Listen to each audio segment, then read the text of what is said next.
Sur Alsace 20 à présent, le grand Charles, je vous le disais en titre, Charles Aznavour, merci d'être avec nous. Merci, c'est un plaisir. Alors on découvre dans cette intégrale les plus belles chansons de Charles Aznavour et on découvre... Et les autres aussi. Et les autres aussi. Et les moins belles. Dans les débuts, on n'a pas la même force, on n'a pas la même écriture, en partant de chansonnettes gentillettes, quoi.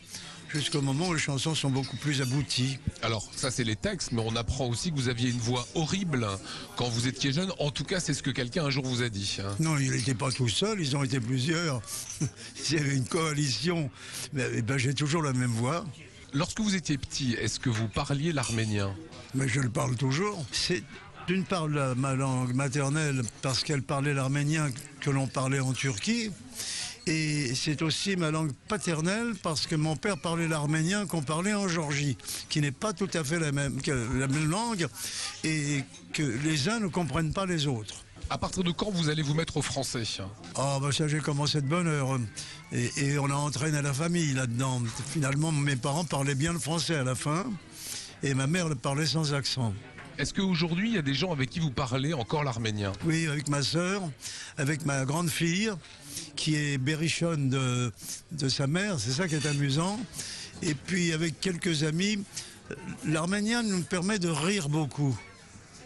C'est un peuple pas très exubérant, on est plutôt un peu tristounet, mais on rit beaucoup. La France a attendu bien longtemps, 85 ans, avant de reconnaître le génocide arménien. Loin de moi l'idée de faire de la politique ou d'en parler, mais est-ce que pour vous ça a été long, cette attente-là? C'est-à-dire qu'on n'y a pas pensé, on voulait que ce soit reconnu. Et le président Chirac, lui, a été un des premiers au monde à le reconnaître facilement. Et beaucoup l'ont suivi parce qu'on avait des dirigeants d'autres pays qui aimaient Chirac et qui faisaient la même chose. Quel regard vous avez aujourd'hui sur votre carrière? La voix horrible du petit arménien, le grand Charles aujourd'hui? Moi, ma carrière me fait rire. Pourquoi? D'abord parce que je suis pas devenu un intellectuel, ne nous trompons pas, mais je suis devenu un littéraire, ce qui n'était pas écrit dans ma destinée. Je pense que tous ceux qui ont dit n'importe quoi sur mon compte pendant des années se sont tellement bien trompés que je ne peux que rire. Belle carrière au cinéma aussi. Oui, mais ça a été une carrière différente, une carrière moins suivie.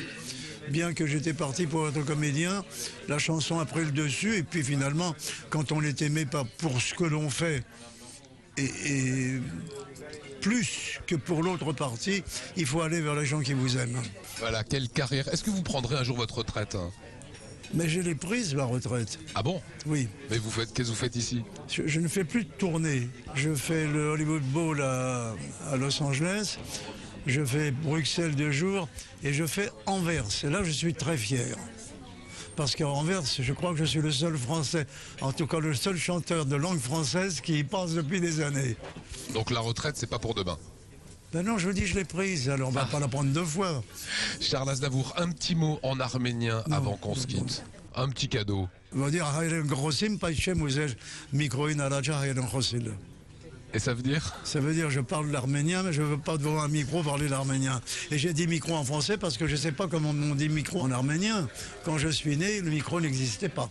Voilà, c'est un cadeau que vous nous avez fait. Merci Charles Aznavour, ça a été un plaisir.